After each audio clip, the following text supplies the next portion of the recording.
Bonjour les gens, nous sommes de retour aujourd'hui dans Marvel Heroes 2015, puisque comme vous pouvez le voir, un nouveau personnage vient d'arriver, et il s'agit donc de War Machine, n'est-ce pas? Donc Rhodey, comme on l'appelle en civil, qui est évidemment le pote de Tony Stark, et dans une armure conçue, enfin généralement disons conçue par Tony Stark, parce que ça dépend des versions, qui est évidemment assez proche de celle d'Iron Man, mais généralement, disons, moins, je dirais, technologiquement fantaisiste.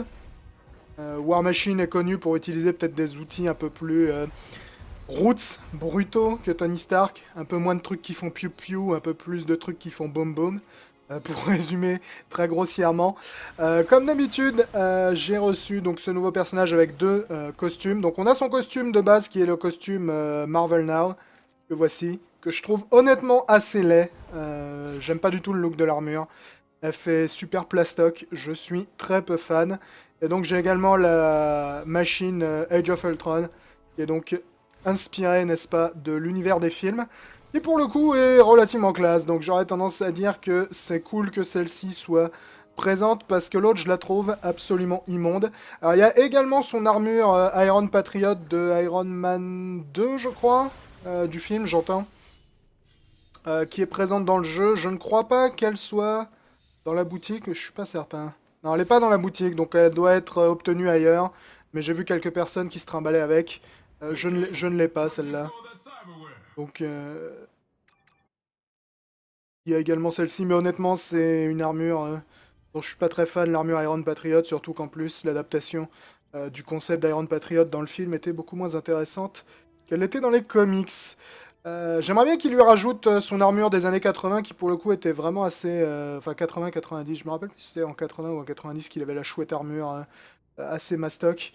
Je la trouvais vraiment classe. Je suis vraiment assez déçu par celle-là. La Marvel Now, je la trouve vraiment assez immonde, honnêtement. C'est un peu dommage. Mais bon, celle du film fait franchement le boulot, je trouve. Je la trouve vraiment assez classe. Les designers des costumes de Iron Man des films ont vraiment fait du bon boulot. Donc comme d'habitude, avec les nouveaux héros de Marvel Heroes, j'ai levé les War Machine jusqu'au level 52, ce qui nous permet d'obtenir tous ses pouvoirs et son pouvoir ultime. Et comme d'habitude, eh bien, on va présenter tous ses pouvoirs et ensuite on ira l'explorer un petit peu en action, n'est-ce pas? Je vais désactiver mes spécialisations. En action dans une mission. Alors on va commencer évidemment par le premier arbre, qui est donc l'arbre choc, qui est globalement un arbre de combat au corps à corps. Donc vous allez voir, la majorité des aptitudes y sont dédiées au corps à corps ou au combat, disons, à courte distance. C'est vraiment pas un arbre pour les gens qui veulent se battre de loin. Donc on commence par Divide and Conquer, qui est une attaque basique. Donc je vais zoomer un peu pour bien voir ce qu'il fait. En gros, il utilise des espèces de tronçonneuses qui sont accrochées à ses bras pour attaquer les ennemis. Donc évidemment, relativement classique comme attaque basique au corps à corps. Ensuite, on a notre habituel dash. Donc voilà. Et un coup de grosse épée laser. Je suis pas très fan du fait qu'il lui a collé autant d'épées laser et de pouvoir un peu, disons, giga technologique à War Machine. Comme je l'ai dit tout à l'heure, ce que j'aime bien avec War Machine, c'est que contrairement à Tony Stark, il utilise vraiment généralement des gros miniguns, des missiles. Donc ça lui donne un style assez, disons, aisément séparable de celui d'Iron Man. Et je trouve que lui avoir collé quelque chose d'aussi ouvertement technologique, disons, rompt un peu avec ce concept. Alors après, évidemment, ils sont probablement adaptés plus des comics récents que des comics anciens là-dessus. Et je dois dire que ça fait un bout de temps que j'ai pas vu War Machine dans les comics, vu que je ne suis pas nécessairement le plus grand fan des comics qui sont autour de Iron Man en général, et que généralement c'est dans ces comics-là que War Machine apparaît. Donc je ne sais pas si c'est devenu un mec beaucoup plus apte à utiliser ce genre d'outils un peu technologiquement, disons, moins crédible.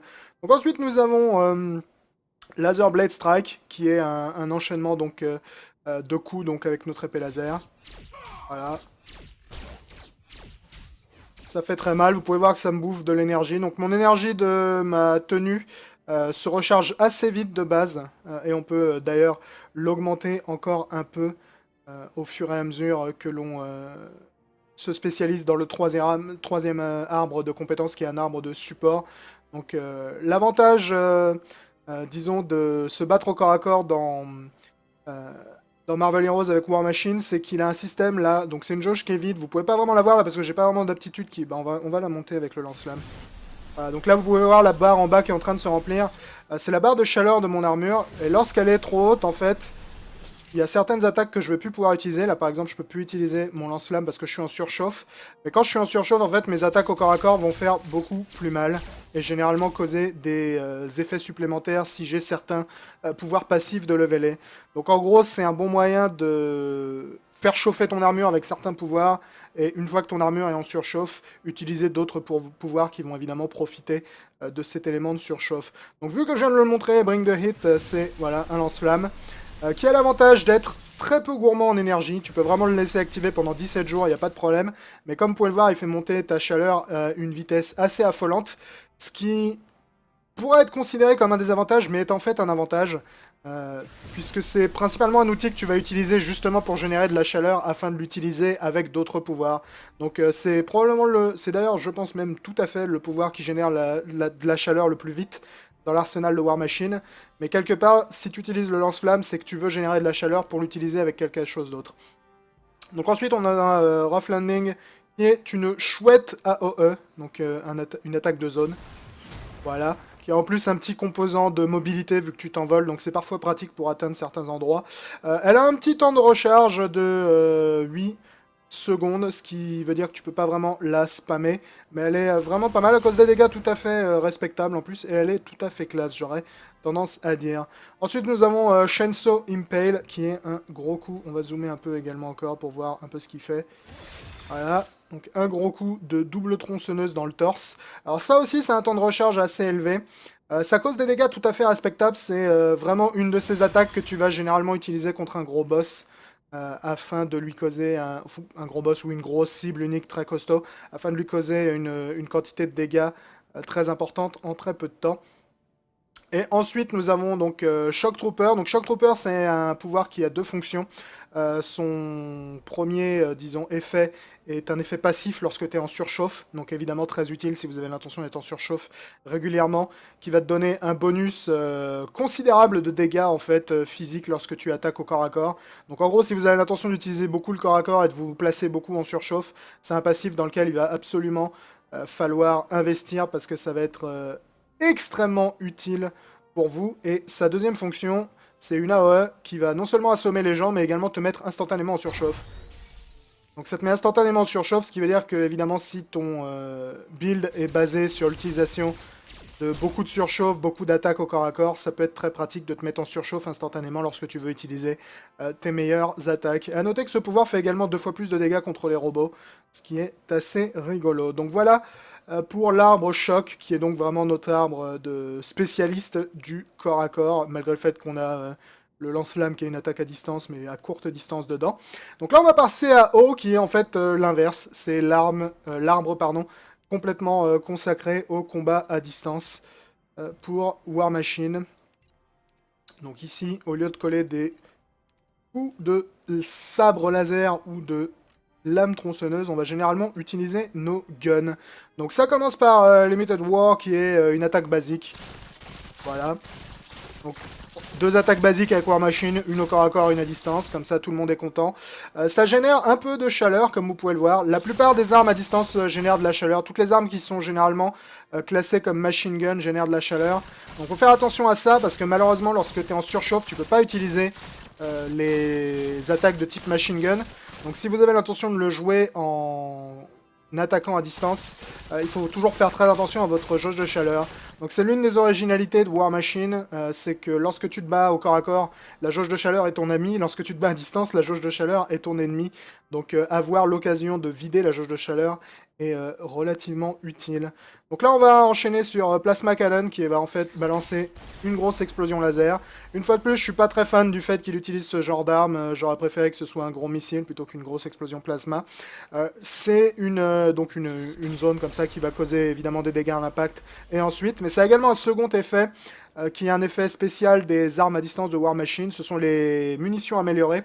Donc lorsque tu vas utiliser certaines attaques avec War Machine, tu vas charger les munitions améliorées, qui vont en fait changer tes attaques de base. Donc là, si j'utilise mes attaques machine gun classiques, en fait, elles vont récupérer un effet différent. Donc en gros, là, c'est Plasma Rounds qui va augmenter les dégâts de mes attaques machine gun de 15%. Et il y a plusieurs attaques comme ça qui te chargent des munitions spéciales. Donc par exemple, celle-là te charge des munitions anti-tank, et il me semble que celle-ci te charge des munitions qui foutent le feu à tout le monde.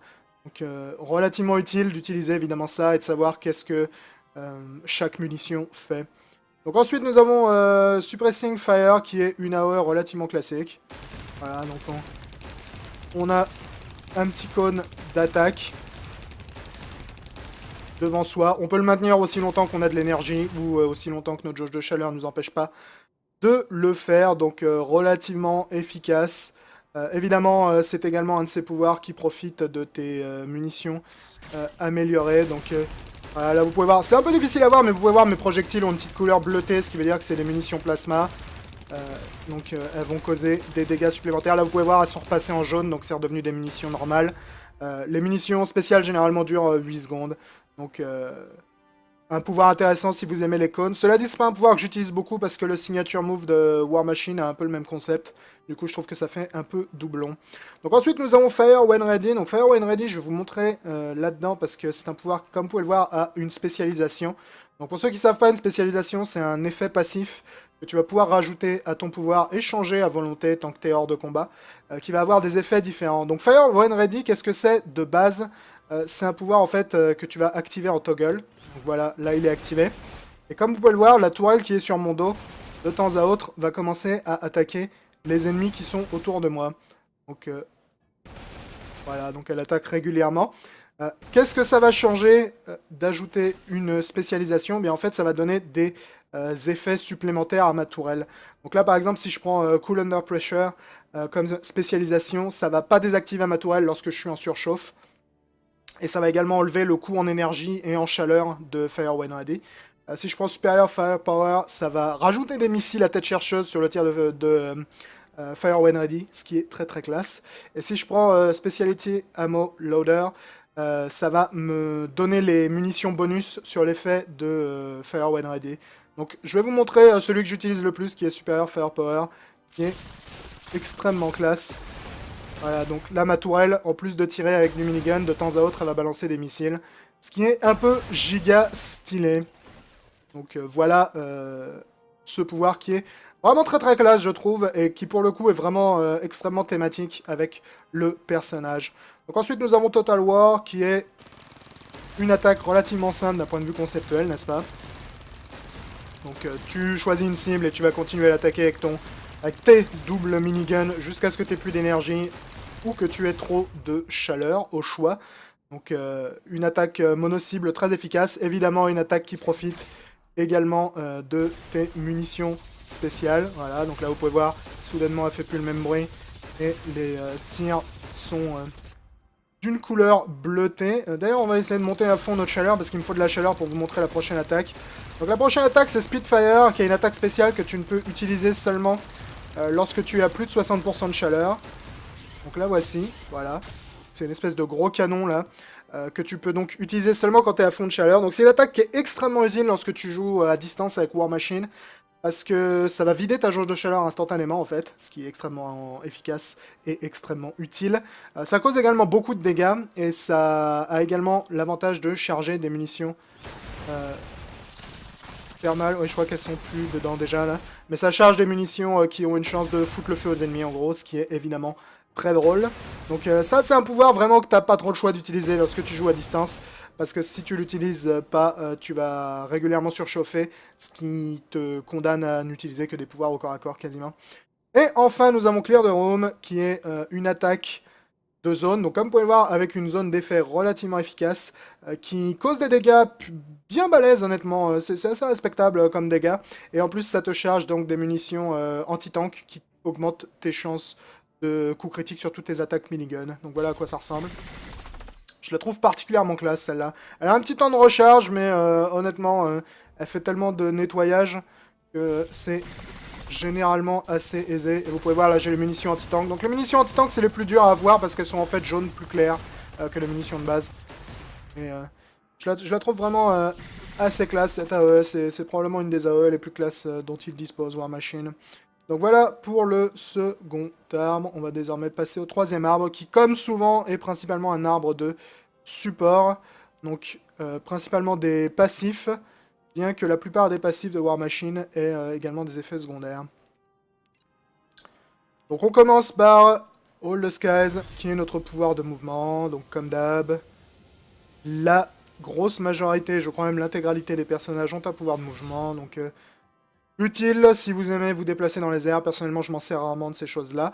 Nous avons Stark Tech Upgrade, donc qui est un passif et un toggle. Donc son effet passif est tout à fait bon à prendre. Ça te rajoute de l'énergie, ça te rajoute des chances de coup critique et ça augmente ta régénération d'énergie. Ce qui, mine de rien, est pas négligeable parce qu'il peut être assez gourmand en énergie. War Machine, c'est vraiment un personnage qui est basé sur la consommation et la régénération d'énergie assez rapide, plutôt que quelqu'un qui va avoir une grosse jauge, qui va être lente à recharger. Et lorsque tu le toggles, alors c'est un peu curieux comme pouvoir, lorsque tu le toggles, tu vas faire beaucoup plus mal. Donc vous pouvez voir la différence, lorsque je le toggle, il y a mon réacteur qui s'allume, voilà, au milieu de mon torse. Lorsque tu le toggles, tu vas faire beaucoup plus mal, mais tu vas bouffer beaucoup plus d'énergie. Donc c'est utile, mais également dangereux, disons. Ça peut être sympa de l'avoir dans un build, disons, dans les situations dangereuses, t'allumes le réacteur et soudainement tu fais beaucoup plus mal, parce que c'est vraiment pas négligeable. Hein. C'est là, à mon niveau, et encore, j'ai pas investi des masses dedans, c'est plus 716 en dégâts, donc c'est vraiment pas négligeable. Mais c'est quand même 40% de coût en plus pour les aptitudes, ce qui est également pas négligeable. Et de base, je crois que c'est plus 50, donc c'est... c'est utile. J'aurais tendance à dire investissez dedans quoi qu'il arrive parce que le passif est bon. Après, est-ce que je l'utiliserai? Personnellement, je l'utilise pas hein, couramment au combat. Donc là, nous avons Build for War qui est un autre passif avec un effet actif. Donc son passif là, c'est le passif de défense de War Machine qui a également une spécialisation comme vous allez le voir. Donc il te donne évidemment des aptitudes qui vont te rendre plus robuste. D'ailleurs, je regrette beaucoup que ce pouvoir arrive aussi tard dans le développement de War Machine. C'est un des passifs que tu récupères le plus... C'est même le passif que tu récupères le plus tard sur War Machine. Et c'est un peu gênant parce qu'au début, War Machine, il est un peu fragile, ce qui n'est pas très logique dans l'absolu. Une fois que tu récupères ce pouvoir, il devient vraiment beaucoup plus solide. Et donc c'est, comme je l'ai dit, un passif donc, qui t'aide à être plus solide. Et également un pouvoir que tu peux utiliser pour voilà, faire une zone d'effet qui cause pas mal de dégâts, mais te permet surtout en fait de récupérer de l'énergie. Donc si votre build consomme énormément d'énergie, ça peut être un bon moyen de régénérer l'énergie de temps à autre. Ça ramène 40% de votre énergie maximale. Et ça a également une spécialisation. Donc il y a 3 spécialisations, comme d'hab. Donc on a Purple Hearted qui va te rendre tout simplement beaucoup plus solide, en fait. C'est la spécialisation défensive. C'est celle que j'utilise généralement. Ensuite, on a Stealth Fighter qui va te permettre de causer encore plus de dégâts lorsque tu es en surchauffe au corps à corps. Donc si vous jouez beaucoup au corps à corps, probablement ce qu'il y a de plus utile comme spécialisation là-dessus. Et enfin, nous avons In Case of War qui va causer beaucoup plus de dégâts sur les pouvoirs qui génèrent de la chaleur, mais également leur faire générer de la chaleur plus vite. Et ça augmente également largement le pouvoir de la puissance, pardon, de ton lance-flamme. Non, pas de ton lance-flamme, de Spitfire, qui est le pouvoir qui permet de décharger la chaleur. Donc, celle-là, c'est vraiment la moins intéressante, je trouve, des trois. C'est, disons, utile si tu veux faire un build qui va vraiment utiliser Spitfire très régulièrement, donc générer beaucoup de chaleur, utiliser Spitfire, générer beaucoup de chaleur, utiliser Spitfire. Je suis pas très fan de ce concept, mais les deux autres sont vraiment très très cool. Celle-là te rend vraiment beaucoup plus solide, et celle-là te rend vraiment beaucoup plus efficace au corps à corps. Donc ensuite nous avons Army of One, on va reculer un peu pour bien le montrer, qui est son signature move. Donc signature move comme d'habitude, la plupart, enfin tous les personnages sauf Doom ont un signature move qui est généralement un pouvoir très puissant mais qui a un temps de recharge très élevé. Donc là c'est simple, c'est une attaque en cône, voilà, que l'on peut diriger en cours de route et qui va en gros balancer toutes nos armes en même temps pendant quelques secondes. Donc très destructeur évidemment. Tu peux pas bouger par contre une fois que tu l'as déclenché, donc attention à pas déclencher ça lorsque tu es en danger, c'est un risque à courir. Ensuite nous avons Less Than Lethal qui est une grenade fumigène. Il me semble qu'on peut en balancer 2 à la fois. Ça débuffe les ennemis, donc ça les ralentit à donf, ça leur donne également de la confusion, ce qui veut dire qu'ils peuvent attaquer leurs potes. Et on peut en balancer jusqu'à 2 à la fois. Je l'utilise pas vraiment, j'aime bien l'effet, mais je l'utilise vraiment pas. Je trouve que c'est pas vraiment quelque chose dont j'ai besoin avec War Machine. Et enfin, notre dernier pouvoir est Hammer of War, qui est un gros missile. Enfin, techniquement, c'est un petit missile, mais qui fait une grosse explosion. Voilà. Donc une grosse recharge là-dessus, mais comme vous pouvez le voir, ça fait non seulement très mal à l'impact, mais en plus ça laisse une aire d'effet enflammée derrière, donc ça peut évidemment faire pas mal de nettoyage. Mon seul problème vraiment avec ce pouvoir, c'est que le temps de recharge est quand même super élevé, et du coup c'est pas quelque chose que tu peux employer régulièrement. J'aurais tendance à préférer une AOE que je puisse utiliser un peu plus souvent, parce qu'elle met 50% de temps en plus que les autres AOE du larron à utiliser, ce qui est vraiment pas idéal dans l'absolu. Donc voilà pour ce qui est de tous les pouvoirs, sauf l'ultime évidemment qu'on va garder pour une mission de War Machine. Donc on va dégager le chat, on va aller se faire un petit terminal qui on n'a pas défoncé récemment. Ça me ferait de la peine de te buter, toi. Là, on va aller se battre contre le bon vieux Dr Octopus, c'est absolument pas logique, mais pourquoi pas. Donc on va montrer War Machine en action. Donc la manière dont je le joue, War Machine, personnellement, je le joue vraiment principalement comme un combattant à distance. Donc j'utilise vraiment les miniguns et compagnie, plus que ses attaques au corps à corps. Je me sers de son dash au corps à corps parce que c'est le dash et que c'est toujours utile d'avoir un dash dans Marvel Heroes, mais pour le reste, j'utilise vraiment que ses armes à distance. Et vraiment, le truc qui est cool avec War Machine, c'est que pour un combattant à distance, alors certes, il a peut-être pas les dégâts d'un Magneto ou d'un Doctor Doom, mais pour un combattant à distance, il est vraiment super solide. Une fois que tu as déclenché son passif, qui est dans son 3e arbre, tu deviens vraiment super robuste, ce qui est super intéressant pour un personnage à distance, parce que c'est pas nécessairement ce qu'il y a de plus commun, je dirais, d'avoir un personnage à distance aussi robuste que ça. Mon pouvoir favori avec lui, c'est clairement, comment il s'appelle, le toggle Fire When Ready, qui est donc ma petite tourelle qui est derrière mon armure, là, sur mon épaule, et qui tire automatiquement sur les gens autour. Je trouve ça non seulement très classe avec le lance-missile, mais en plus, je trouve ça vraiment hyper thématique sur War Machine. C'est vraiment le concept de War Machine, c'est quoi qu'il arrive, il a toujours une arme pointée dans ta direction. Et donc c'est vraiment un pouvoir qui est très très cool, et c'est d'autant plus étonnant que c'est un pouvoir avec lequel t'as vraiment pas besoin d'interagir. Là, je peux simplement me balader au milieu des ennemis, et vous allez voir de temps à autre, voilà, il y a des missiles à tête chercheuse qui partent, il y a la mitrailleuse qui part.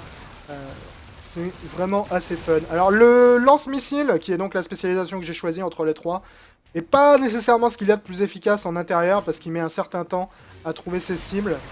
Mais à l'extérieur, il est vraiment très très puissant. Et de près également, généralement, il est puissant parce qu'il n'a pas trop de problème à trouver ses cibles. C'est plus lorsque tu as des cibles derrière toi qu'il a parfois un peu de mal à les cibler. Mais honnêtement, au-delà de ça, c'est vraiment pas un souci. Donc comme vous pouvez le voir, hein, un personnage qui se défend tout à fait bien. J'aurais tendance à penser que c'est peut-être pas le personnage avec le plus de dégâts de l'univers, du moins quand tu le joues comme ça. Il est peut-être beaucoup plus efficace au corps à corps. Personnellement, l'idée que je me fais de War Machine, c'est un mec qui pointe 50 guns dans toutes les directions, donc je voyais pas trop l'intérêt de le jouer au corps à corps. Il fait peut-être beaucoup plus de dégâts au corps à corps, j'en sais rien. J'ai pas vraiment exploré la spécialisation au corps à corps plus que ça. Tout ce que je peux vous dire, c'est qu'à distance, il est relativement fun à jouer, et que tu as toujours un outil à ta disposition pour exploser les mecs qui se placent sur ton chemin, ce qui est évidemment très très cool.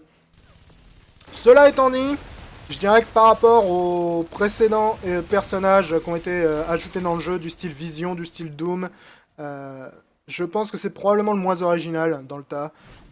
C'est clairement pas un mauvais personnage, hein, il est fun à jouer, mais je dirais qu'il est beaucoup plus classique que pouvaient l'être les derniers personnages qui ont été ajoutés dans le jeu ces derniers mois. C'est probablement pas le plus original du groupe, je dirais, malgré sa mécanique de chaleur qui lui rajoute un petit peu, disons, de différence via en fait le fait qu'il peut être spécialisé au corps à corps ou à distance, ou les deux en même temps, selon la manière que tu as d'exploiter sa mécanique de chaleur, mais c'est vrai que c'est un héros assez classique à jouer, disons. Ce qui le rend pas non plus déplaisant, mais peut-être un peu moins surprenant. On n'a plus d'énergie, donc on va se mettre un peu à distance. Et voilà, c'était le Docteur Octopus. Il a pas fait long feu parce que c'est un peu une merde dans l'absolu. Et on l'a défoncé. Donc voilà un petit coup d'œil de War Machine. Donc personnage sympa. Pas nécessairement le personnage le plus intéressant qui a été rajouté récemment, je dirais. Il est sympa à jouer, mais disons que comparé à Vision, comparé à... Même à Venom, honnêtement, comparé à Venom, comparé à Doom, je le trouve un peu moins, disons, surprenant à jouer, mais il fait tout à fait le taf. Et puis si, comme moi, vous aimez vraiment pas Iron Man, ça vous permet d'avoir un mec qui joue avec une armure de ouf, sans avoir à jouer Iron Man, ce qui est cool. Alors, au-delà de notre ami War Machine, cette mise à jour a également signé l'arrivée d'une refonte de câble. Alors, je verrai si je la fais, la refonte de câble. Le problème, c'est que câble, je peux d'ailleurs vous le montrer, je l'avais pas levelé du tout, donc il est que level 7. Je l'avais pas levelé du tout sur son ancienne version, donc je sais pas si je vais vraiment détecter les grosses différences de la refonte, contrairement par exemple à la refonte du Punisher, vu que le Punisher était un personnage que j'avais beaucoup joué de base avant sa refonte. Mais peut-être que je jetterai un coup d'œil à câble également. Laissez-moi savoir dans les commentaires si jamais ça vous intéresserait de voir également un petit coup d'œil à la refonte de câble. Et en plus de ça, ils ont également ajouté donc un nouveau team-up qui est Carnage qu'on va invoquer. Voilà.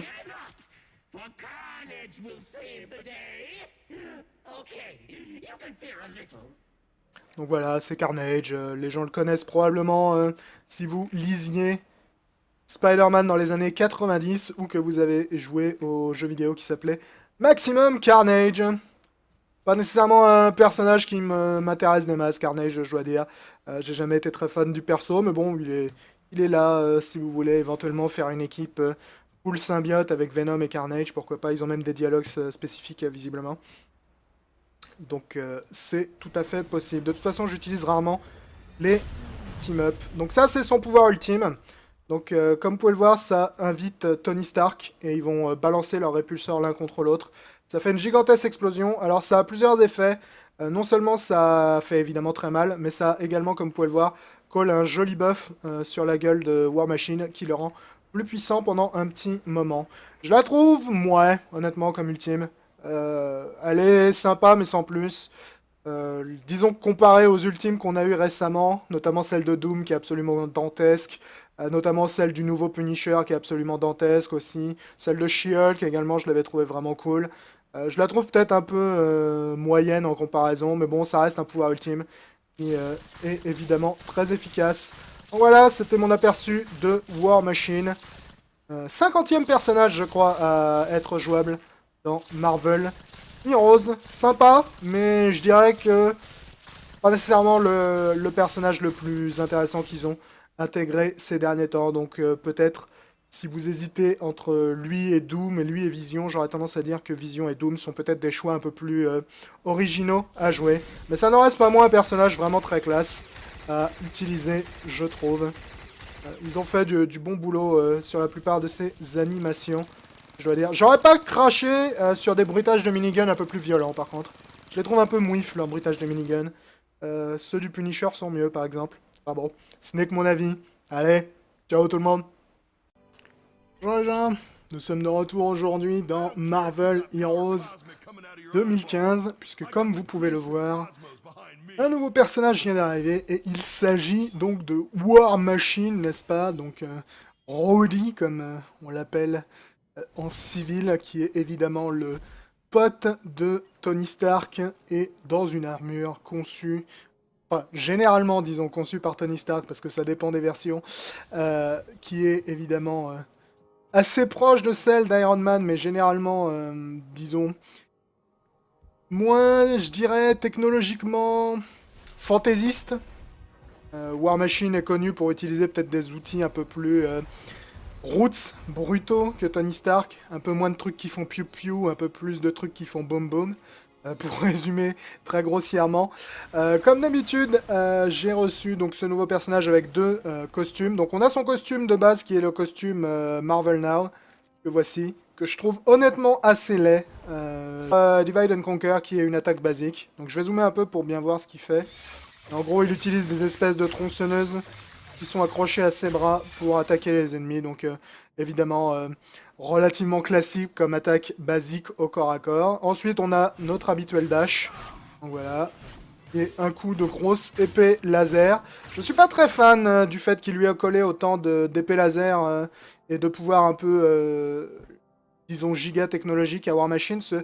Comme je l'ai dit tout à l'heure, ce que j'aime bien avec War Machine, c'est que contrairement à Tony Stark, il utilise vraiment généralement des gros miniguns, des missiles. Donc ça lui donne un style assez, disons, aisément séparable de celui d'Iron Man. Et je trouve que lui avoir collé quelque chose d'aussi ouvertement technologique, disons, rompt un peu avec ce concept. Alors après, évidemment, ils sont probablement adaptés plus des comics récents que des comics anciens là-dessus. Et je dois dire que ça fait un bout de temps que j'ai pas vu War Machine dans les comics, vu que je ne suis pas nécessairement le plus grand fan des comics qui sont autour de Iron Man. J'aime pas du tout le look de l'armure. Elle fait super plastoc, je suis très peu fan. Et donc j'ai également la machine Age of Ultron, qui est donc inspirée, n'est-ce pas, de l'univers des films, qui pour le coup est relativement classe. Donc j'aurais tendance à dire que c'est cool que celle-ci soit présente, parce que l'autre je la trouve absolument immonde. Alors il y a également son armure Iron Patriot de Iron Man 2, je crois, du film, j'entends, qui est présente dans le jeu. Je ne crois pas qu'elle soit dans la boutique, je suis pas certain. Non, elle est pas dans la boutique, donc elle doit être obtenue ailleurs. Mais j'ai vu quelques personnes qui se trimballaient avec. Je ne l'ai pas, celle-là. Donc, il y a également celle-ci, mais honnêtement, c'est une armure dont je suis pas très fan, l'armure Iron Patriot, surtout qu'en plus, l'adaptation du concept d'Iron Patriot dans le film était beaucoup moins intéressante qu'elle était dans les comics. J'aimerais bien qu'il lui rajoute son armure des années 80 qui pour le coup était vraiment assez... Enfin 80-90, je me rappelle plus si c'était en 80 ou en 90 qu'il avait la chouette armure assez mastoc. Je la trouvais vraiment classe. Je suis vraiment assez déçu par celle-là. La Marvel Now, je la trouve vraiment assez immonde honnêtement. C'est un peu dommage. Mais bon, celle du film fait franchement le boulot, je trouve. Je la trouve vraiment assez classe. Les designers des costumes de Iron Man des films ont vraiment fait du bon boulot. Donc comme d'habitude, avec les nouveaux héros de Marvel Heroes, j'ai levé les War Machine jusqu'au level 52, ce qui nous permet d'obtenir tous ses pouvoirs et son pouvoir ultime. Et comme d'habitude, eh bien, on va présenter tous ses pouvoirs, et ensuite on ira l'explorer un petit peu en action, n'est-ce pas? Je vais désactiver mes spécialisations. En action dans une mission. Alors on va... commencer évidemment par le premier arbre, qui est donc l'arbre choc, qui est globalement un arbre de combat au corps à corps. Donc vous allez voir, la majorité des aptitudes y sont dédiées au corps à corps ou au combat, disons, à courte distance. C'est vraiment pas un arbre pour les gens qui veulent se battre de loin. Donc on commence par, en général, et que généralement c'est dans ces comics-là que War Machine apparaît, donc je ne sais pas si c'est devenu un mec beaucoup plus apte à utiliser ce genre d'outils un peu technologiquement, disons, moins crédible. Donc ensuite nous avons Laser Blade Strike, qui est un enchaînement donc, de coups donc, avec notre épée laser. Voilà. Ça fait très mal, vous pouvez voir que ça me bouffe de l'énergie. Donc mon énergie de ma tenue se recharge assez vite de base. Et on peut d'ailleurs l'augmenter encore un peu au fur et à mesure que l'on se spécialise dans le troisième arbre de compétences, qui est un arbre de support.